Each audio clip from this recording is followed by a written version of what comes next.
Kamusta mga kamaster at maligayang pagbabalik na naman dito sa aking YouTube channel. Sa videong ito ay pag-uusapan natin ang naging buhay ni Pantaleon Villegas aka Leon Kilat. Siya ay isa sa mga taong minsan naging dahilan upang makalaya ang mga Pilipino sa kamay ng mga malulupit noon na mga Espanyol. Pero ano kaya ang mga hakbang na ginawa niya para lumaya tayo sa pananakop ng mga Kastila? Totoo bang may ginamit siyang anting-anting at paano niya kaya ito ginamit? Yan ang ating aalamin maya-maya mga kamaster. Pero bago po natin simulan ang kwento niya, ay nais ko po muna kayong anyayahan na i-like at i-follow ang ating official Master J TV Facebook page. Nag-upload din po ako ng ganitong video doon. Pwede nyo rin po akong padalhan ng inyong mga mensahe o mga katanungan. Asahan ko po kayo doon at sana ay huwag kayong magsawa na tangkilikin ang ating munting channel. Maraming pong salamat.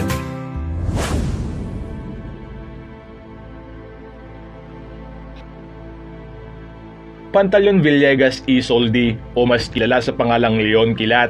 Siya ay ipinanganak sa Bacong Negros Oriental noong July 27, 1878. Bali, 4 silang magkakapatid noon. Siya ang pangatlo. Ang panganay nila ay si Irenia, sinundan naman ni Silvestra at ang bunso nila na si Julian. Sila ay mga anak ni Don Policarpio Villegas at Doña Ursula Soldi. Masasabi kong hindi naging maganda ang pamumuhay nila noon dahil maaga silang naulila. Si Pantaleon o si Leon Kilat noon ay naging sakristan ng Cura Parroco at kalaunan ay umalis sa kanyang bayan upang magtungo sa Cebu. Taong 1895 noong magtrabaho siya sa isang parmasya na tinawag noon bilang Dispensaryo Cebuano, ngunit kalaunan ay tinawag itong Butika Antigua. Matatagpuan ito sa sulok ng Calle del Palacio at Calle Legazpi. Ito ay itinuturing noon na isa sa mga pinakasikat na parmasya sa Cebu. Gayunpaman, hindi nagtagal noon si Leon sa Butika Antigua at lumipat sa isang bakery malapit din sa dati niyang pinagtatrabahuan. Pero kagaya ng dati, hindi rin nagtagal noon si Leon sa bakery hanggang pumasok na lang siya sa isang sirkus na mula sa Maynila na dumating sa Cebu. Ang sirkus na ito ay pagmamay-ari ng isang Tagalog na isang miyembro pala ng Katipunan. Dito natuto si Leon ng mga laro kagaya ng sepa. At kalaunan ay nirecruit siya at naging miyembro ng tinatawag na Konseho Sekreta o Secret Society o kilala din sa tawag na Secret Council of the Katipunero. Napabilang si Leon sa samahang ito dahil namangha siya sa mga layunin nito at dito kasi sila ay nagtuturo ng mga kaalamang esoteriko kagaya ng mga paggawa ng mga anting-anting at iba pang mahika. Dahil nakilala ng lubos ng may-ari ng sirkus si Leon at nakitaan siya ng katapangan, inatasan siya na pamunuan ng katipunan sa lugar sa utos na rin ng dating general na si General Antonio Luna. Tinanggap naman ni Leon ang tungkuling ito kahit na alam niya na maaaring mangamba ang buhay niya. Gamit lamang ang mga bolo at sibat ay buong tapang niyang pinamunuan ng mga katipunero.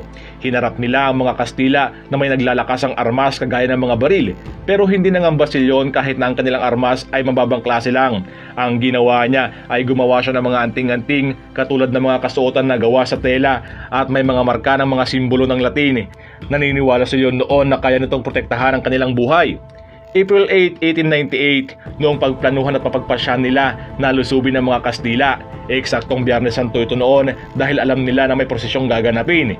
Alam din nila na kapag ganitong araw, ang mga Kastila kasama na ang mga Gwardiya Sibil ay hindi naglalagay ng mga bala sa kanilang mga armas o mga baril. Magandang pagkakataon na sana ito para sa kanila para patalsikin na ang mga Kastila. Subalit sa hindi inaasahang pagkakataon ay naunahan sila ng mga kalaban. Ito ay dahil sa isa sa kanilang kasamahan na may pangalang Potensyana. Nagkumpisal kasi siya kay Tomas Jimenez na isang pare noon sa San Nicolas sa Cebu. Sa kanyang pagkukumpisal ay sinabi niyang magkakaroon ng isang malaking pag-aakla sa mga Cebuano sa lugar. Ang masaklap ay ipinarating ito ng pare sa mga Kastila direkta kay General Rodolfo Montero. Nang malaman ito ng general ay pinag-utos niya kaagad sa mga Gwardiya Sibil na bantayan ang mga kalalakihan sa San Nicolas. Sinabi niya na maglagay sila ng mga bala sa kanilang baril sa araw ng prosesyon at oras na may makita silang mga kalalakihan na nagtitipon-tipon ay barilin kaagad nila ang mga ito at hayaan silang mamatay. Nang dahil sa ginawang pagkukumpisal ng isa sa kanilang kasamahan, nagsimulang pagdadakpi ng mga Kastila ang lahat ng mga kalalakihang pinaghihinalaang miyembro ng Katipunan. Well, para sa akin wala namang kasalanan siguro ang nagkumpisal. Bali masasabi nating kasalanan nito ng pari na nagsumbong sa mga Kastila. At sa pagpapatuloy, kasama sa nadakip noon si Presco Abreu, isa ring miyembro ng Secret Society. Tinali ito na parang baboy ng mga Kastila at dinala sa presinto ng San Nicolas, pero ang kasama niyang si Gregorio Padilla ay nakatakas mula sa kamay ng mga Gwardiya Sibil. Maingat siyang umalis at tumakas sa mga ito at dumiretso sa lugar kung saan nagtatago noon si Leon Kilat. Pagdating ni Gregorio sa bahay kung nasaan si Leon ay naabutan niya itong kumakain ng agahan. Agad niyang sinabi na nahuli ng mga Kastila si Fresco Abreu at malamang ay pinahihirapan na nila ito para aminin sa kanila kung saan sila nagtatago. Dahil doon ay nagalit si Leon Quilat. Sinabi niya sa mga kasamahan niya na sa araw na din na yon ay pagpapatuloy na nila ang kanilang naudlot na planong pag-aaklas kahit na alam nilang mahihirapan sila. Alas 3 ng hapon ang napag-usapan nilang pag-atake sa mga Kastila gamit lamang ang bolo at sibat at syempre gamit na rin siguro ang ginawa niyang anting-anting. Ginawa nila ang pagpupulong na ito sa sementeryo ng San Nicolas. Subalit nalaman ng mga Kastila na maraming tao ang nagpupulong noon sa sementeryo kaya't nagpadala si General Montero ng mga sundalo para tapusin na sana ang mga katipunero. Ang hindi alam ni General Montero ay napag-aralan na ni General Leon Quilat ang taktika ng mga sundalo. Alam niyang ang gamit ng mga sundalo na baril ay Mauser M93 na mayroong magasin na 5 bala lamang ang laman kada load. At napag-alaman din niya na 2 magasin lang ang dala ng bawat isang sundalo kapag sila ay aatake.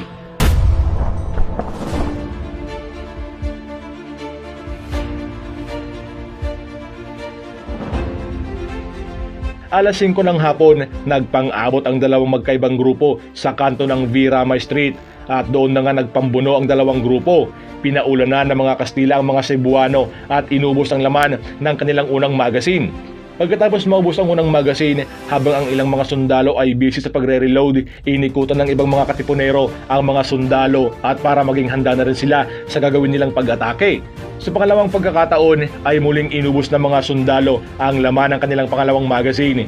Nang mapansin ni General Leon Quilat na wala nang nagpapaputok ng mga Kastila, dito na sila lumusob at pinagtataga ang mga sundalo.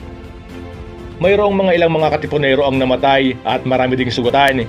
Subalit naagapan kaagad ni Leon Quilat ang mga sugatan. Dinala niya ang mga ito sa Colegio de San Carlos upang doon gamutin. Dahil sa ganapang ito, maraming mga Cebuano ang nagdiwang dahil sa unang pagkakataon ay nanalo ang grupo ng mga Cebuano laban sa mga Kastila.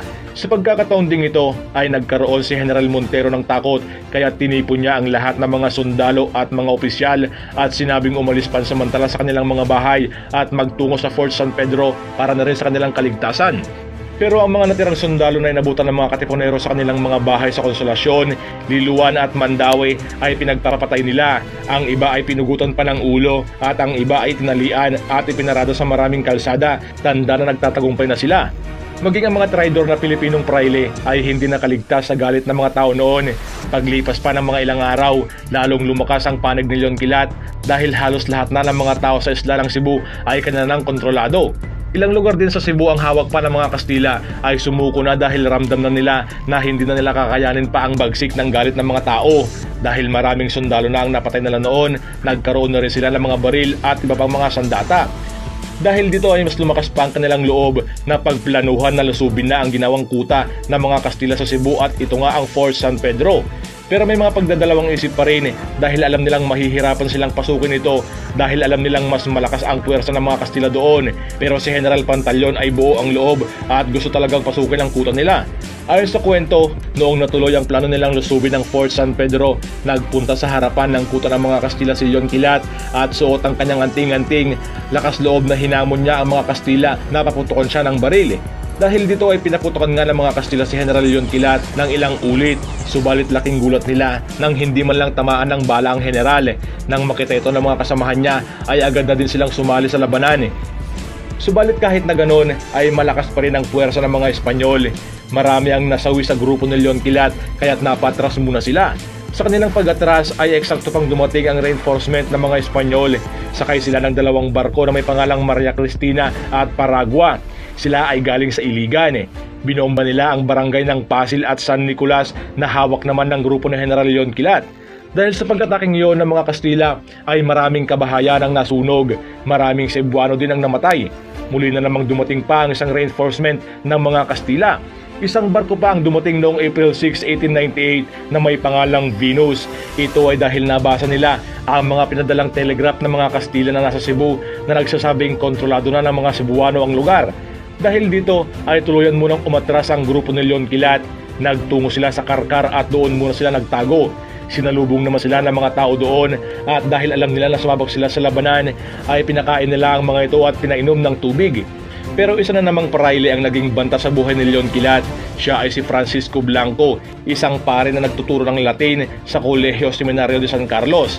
Kinumbinsi ng pare ang kapitan sa Karkar na para daw maiwasan na lusubin pa sila ng mga Kastila ay patayin na lamang nila si Leon Quilat.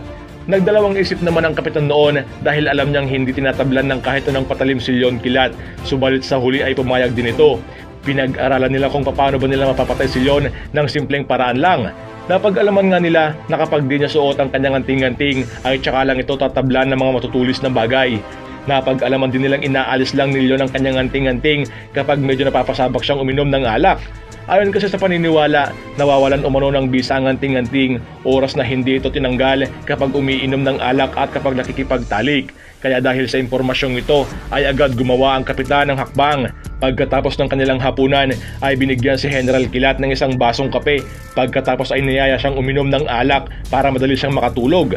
Agad namang tinanggap ito ng general at dahil nga sa pagod nung makatulog siya, makalipas ang ilang oras, sinabi ni Apolinario Alquetas, kasabwat ng kapitan sa Karkar na isa ding miyembro ng katipunan na nagtraidor, pasigaw niyang sinabi sa mga tao na mga kapatid, ngayong gabi ay may kakatayin akong kabayo.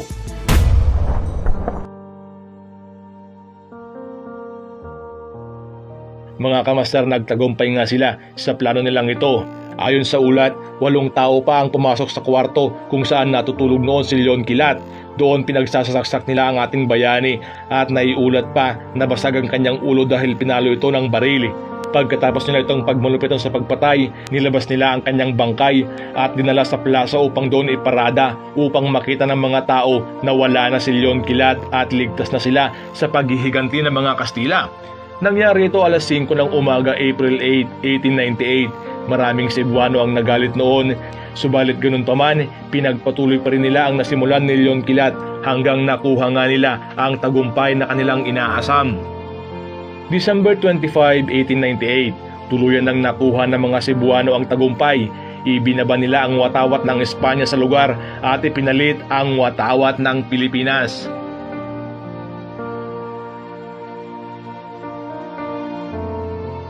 At yan na nga mga kamaster ang kwento ng naging buhay ni General Pantaleon Villegas aka Leon Quilat. Kung nagustuhan nyo po ang kwento ay mangyaring pakipindot naman po ang subscribe button. I-hit nyo na din po ang bell icon upang sa ganon ay isa kayo sa mga unang makakapanood tuwing may bago tayong i-upload na video. Bago po tayo magtapos ay shoutout po muna sa mga taong ito. At ayun na nga, hanggang dito na lang. Salamat po ng marami sa panonood. Agbyag!